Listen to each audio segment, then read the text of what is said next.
Hello friends, টেক্সারিং online চ্যানেলে আপনাদের সকলকে জানাই স্বাগতম। আজকের সবচেয়ে বড় খবর, ব্রেকিং নিউজ। 355 কি সময়ের অপেক্ষা, বড় কথা জানিয়ে দিলেন রাজ্যপাল। তো রাজ্যে 355 ধারা নিয়ে একটা চর্চা চলছে। যে পরিস্থিতি চোপড়া থেকে শুরু করে কোচবিহারে হয়েছে, তাতে সাংবিধানিক প্রধান হিসেবে এবার কেন্দ্রের শরণাপন্ন হয়ে রাজ্যপাল কোনো একটা পদক্ষেপ নিক, এটাই চাইছে বিরোধীরা। ইতিমধ্যেই শুভেন্দু অধিকারীও রাজ্যপালের কাছে সেই দাবি করেছেন, আর বিরোধী দলনেতার সেই দাবি নিয়ে জিজ্ঞাসা করতেই বড় মন্তব্য করলেন রাজ্যপাল সিভি আনন্দ বোস।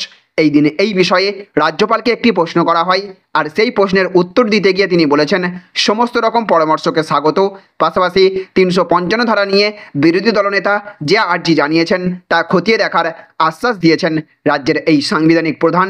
বলা বাহুল্য, গতকালই শিলিগুড়ি সার্কিট হাউস থেকে দিল্লির উদ্দেশ্যে রওনা দিয়েছিলেন রাজ্যপাল। তাহলে কি সেখানে গিয়ে তিনি কেন্দ্রের কাছে বিরোধী দলনেতার আর্জি অনুযায়ী রাজ্যের পুলিশ পরিচালনার ক্ষেত্রে 355 ধারার কথা তুলে ধরবেন? সব মিলিয়ে গোটা পরিস্থিতি কোথায় গিয়ে দাঁড়ায়, সেই দিকেই নজর থাকবে সকলের। এই খবর ছাড়াও জানবো আমরা আজকের আরও বেশ কয়েকটি খবর, আর তার আগে আপনাদের কাছে করব একটা ছোট্ট রিকোয়েস্ট। আপনি যদি আমাদের চ্যানেলে নতুন হয়ে থাকেন, তাহলে আমাদের চ্যানেলে সাবস্ক্রাইব করার সঙ্গে সঙ্গে পাশের বেল আইকনটিকে বাজিয়ে রাখবেন। আর আপনি যদি এই ভিডিওটি ফেসবুক থেকে দেখে থাকেন, তাহলে অবশ্যই এই পেজটিকে ফলো করবেন এবং এই ভিডিওটিতে এক্ষুনি একটা লাইক করে দেবেন এবং জনস্বার্থে ভিডিওটিকে প্রচুর পরিমাণে শেয়ার করবেন। তো দেখুন না, আজকের আরও একটি বড় খবর। কোটি কোটি টাকা বাকি, নিজের জালে নিজেই ফাঁসলেন মমতা, মুখে ঝামা ঘষে গেল তৃণমূল সরকারের। তো একেই বলে বুমেরাং। কেন্দ্র সরকারের বিরুদ্ধে যেমন অভিযোগ তুলতে দেখা যায় পশ্চিমবঙ্গ রাজ্য সরকারকে, ঠিক সেই রকমই অভিযোগ পশ্চিমবঙ্গ সরকারের বিরুদ্ধে তুলতে দেখা গেল জিটিএকে। তিনি টাকা পয়সা নিয়ে যেভাবে চাপ সৃষ্টি করে থাকেন কেন্দ্রের ওপর, ঠিক সেই রকমই চাপ সৃষ্টি এবার তার উপর করতে শুরু করা হয়েছে। টাকা পয়সা নিয়ে এমন চাপ এবার কেন্দ্র বা কোনো রাজ্য নয়, মমতার ওপরে এমন চাপ সৃষ্টি করতেই তারই পথ বেছে নিল পাহাড়। নিজের জালে নিজেই ফাঁদে পড়ে গেলেন মমতা। অন্তত পক্ষে রাজনৈতিক মহলের বিশেষজ্ঞদের একাংশ এমনটাই দাবি করছেন পশ্চিমবঙ্গের মুখ্যমন্ত্রী মমতা বন্দ্যোপাধ্যায়কে নিয়ে জিটিএর যে গুরুতর অভিযোগ রয়েছে তা হলো গত কয়েক বছরে রাজ্য সরকারের বাজেটে পাহাড়ের উন্নয়নের জন্য যে সকল টাকা বরাদ্দ করা হয়েছে তার একাংশ দেওয়া হয়নি, আর এই বরাদ্দ টাকা না দেওয়ার কারণে সমস্যায় পড়েছে জিটিএ। মমতা বন্দ্যোপাধ্যায়কে বারবার অভিযোগ তুলতে দেখা গিয়েছে কেন্দ্র সরকার বিভিন্ন বরাদ্দ বাবদ রাজ্যের টাকা দীর্ঘদিন ধরে আটকে রেখেছে। রাজ্যের টাকা আটকে রাখার ফলে সরকারের তরফ থেকে জনকল্যাণমূলক বিভিন্ন কাজ করা হচ্ছে না। এমনকি টাকা আদায়ের জন্য একাধিকবার কেন্দ্রকে চিঠি লিখেছেন মুখ্যমন্ত্রী মমতা বন্দ্যোপাধ্যায় অথবা পশ্চিমবঙ্গ রাজ্য সরকার। এবার সেই একই পথে হাঁটল গোর্খাল্যান্ড টেরিটোরিয়াল অ্যাডমিনিস্ট্রেশন বা জিটিএ। এদিকে আবার আজকের আরও একটি বড় খবর, বড় বদল এলো লক্ষ্মীর ভাণ্ডারে। এবার মিলবে বিরাট সুবিধা, জানুন এখনই। তো আপনি কি লক্ষ্মীর ভাণ্ডার প্রকল্পের সুবিধা পাচ্ছেন? এখনও না পেয়ে থাকলে সুবিধা পেতে কিভাবে আবেদন করেছেন? আপনি হয়তো বলবেন দুয়ারে সরকারের অপেক্ষায় রয়েছেন, শিবির বসলেই সেখানে আবেদন করবেন। তাহলে আপনার জন্য রয়েছে বিরাট সুখবর। কী সেই সুবিধা তা জেনে নিন আপনি। আপনারা তো দেখছেন বাংলার মহিলার মুখে হাসি ফুটিয়েছে লক্ষ্মীর ভাণ্ডার প্রকল্প। এই প্রকল্পের প্রতি মাসে 1000 টাকা করে পাচ্ছেন রাজ্যের মহিলারা। 2 কোটি মহিলার ব্যাংক অ্যাকাউন্টে এই টাকা ঢুকছে। সেই টাকা মহিলাদের খুবই উপকারে লাগছে। গ্রামীণ এলাকার মহিলাদের অনেকেই সেই টাকায় চিকিৎসা, ছেলে মেয়েদের পড়াশোনা, নিজের এবং সংসারের কাজে লাগাচ্ছেন। এখনও যারা আবেদন করেননি তাদের জন্য সুখবর দিয়েছে এবার নবান্ন। এই প্রকল্পের জন্য আবেদন করার পদ্ধতি আরও সহজ করা হচ্ছে। 2021 সালে প্রথম এই প্রকল্পের জন্য আবেদনপত্র নেওয়ার কাজ শুরু হয়। এখন লক্ষ্মীর ভাণ্ডারে আবেদন করতে হচ্ছিল দুয়ারে সরকার শিবিরে গিয়ে, কিন্তু এবার এই নিয়মে বড় বদল নিয়ে আসা হয়েছে। জানানো হয়েছে শুধুমাত্র দুয়ারে সরকার শিবিরে নয়, এবার থেকে লক্ষ্মীর ভাণ্ডার প্রকল্পের জন্য সারা বছরই আবেদন করা যাবে। এই নিয়ে সম্প্রতি একটি বিজ্ঞপ্তি জারি করেছে নবান্ন। এর ফলে রাজ্যের 25 থেকে 60 বছর বয়সী আরও বহু সংখ্যক মহিলা উপকৃত হতে চলেছেন। কর্মরত নন এমন সব মহিলাই এই প্রকল্পের সুবিধার জন্য আবেদন করতে পারেন। সাধারণ মহিলারা মাসে 1000 টাকা করে পাচ্ছেন। আদিবাসী তপশিলি জাতির মহিলারা পাচ্ছেন মাসে 1200 টাকা করে। প্রতি 3 মাস অন্তর দুয়ারে সরকার ক্যাম্প করা হয়। এতদিন শুধুমাত্র সেখানেই লক্ষ্মীর ভাণ্ডার প্রকল্পের জন্য আবেদনপত্র গ্রহণ করা হচ্ছিল। এবার আরও বেশি মহিলাকে এই প্রকল্পের সুবিধা দিতে চাইছে সরকার।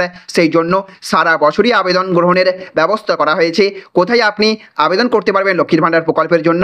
বিজ্ঞপ্তিতে বলা হয়েছে গ্রামীণ এলাকাগুলিতে স্থানীয় বিডিও অফিসে গিয়ে আবেদন করা যাবে। অন্যদিকে শহরের মানুষজন এইচডিও অফিসে গিয়ে করতে পারবেন না আবেদন। কলকাতা পুরসভা এলাকার বাসিন্দাদের আবেদন করতে যেতে হবে পুরসভায়। আবেদন জমা পড়ার পর যাবতীয় তথ্য খতিয়ে দেখা হবে।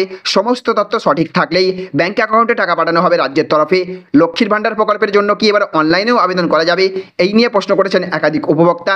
আপনাদের জানিয়ে রাখা যাক, এখনও পর্যন্ত অনলাইনে আবেদন করার কোনো নিয়ম চালু হয়নি, তবে অদূর ভবিষ্যতে তা করা যায় কিনা তা খতিয়ে দেখা হচ্ছে। তো দেখুন আজকের আরও একটি বড় খবর, মুখ্যমন্ত্রীর বিরুদ্ধে মানহানির মামলায় পদ্ধতিগত ত্রুটি, নতুন করে আবেদনের নির্দেশ রাজ্যপালকে। তো মুখ্যমন্ত্রী মমতা বন্দ্যোপাধ্যায়ের বিরুদ্ধে মানহানির মামলা করেছেন রাজ্যপাল সিভি আনন্দ বোস।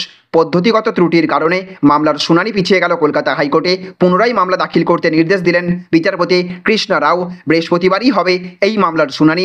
এদিন বিচারপতি রাও রাজ্যপালের আইনজীবী ধীরজ ত্রিবেদীর কাছে জানতে চান, যে সমস্ত সংবাদপত্রের বা সংবাদ মাধ্যমের খবরকে ভিত্তি করে মামলা করেছেন রাজ্যপাল, তাদের এই মামলায় যুক্ত করা হয়েছে কিনা। আইনজীবী জানিয়েছেন সেটা করা হয়নি। তারপরই বিচারপতি মামলা পুনরায় নথিভুক্ত করতে নির্দেশ দিয়েছেন। এদিকে আবার আজকের আরও একটি বড় খবর, আর একটাও সালিশি সভা যেন না বসে, চোপড়ার বিধায়ক হামিদুলকে ফোন করে ধমক দিলেন মমতা। তো চোপড়ার তৃণমূল বিধায়ক হামিদুল রহমানকে ফোন করে ধমক দিলেন মুখ্যমন্ত্রী মমতা বন্দ্যোপাধ্যায়। বিকেলে দলীয় বিধায়ককে ফোন করেন মমতা। মিনিট পাঁচেক কথাও হয় তাদের। উত্তর দিনাজপুর জেলা তৃণমূল সূত্রের খবর, চোপড়ায় যাতে আগামী দিনে এই ধরনের ঘটনা না ঘটে সেই দিকে সজাগ দৃষ্টি রেখে চলতে হামিদুলকে নির্দেশ দিয়েছেন মুখ্যমন্ত্রী। সঙ্গে চোপড়ার সমস্ত পঞ্চায়েত এবং স্থানীয় ক্লাবগুলিকেও বার্তা পাঠাতে বলেছেন, আগামী দিনে কোনো সালিশি সভা যেন না বসানো হয়।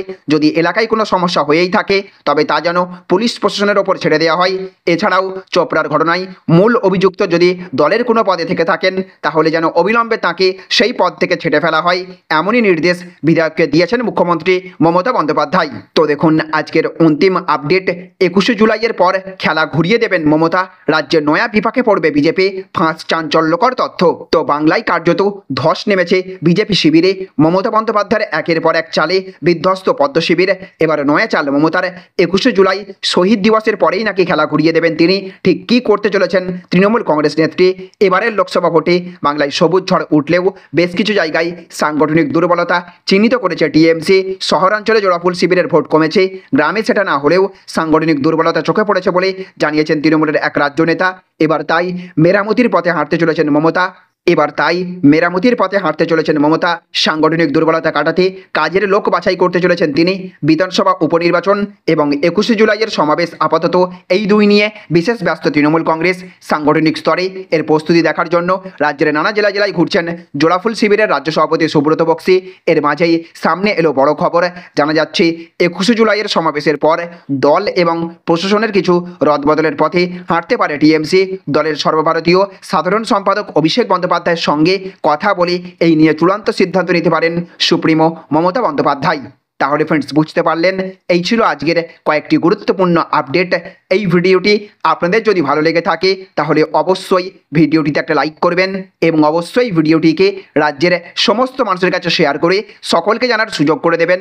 ভালো থাকবেন, সুস্থ থাকবেন। Thank you friends, thank you for watching.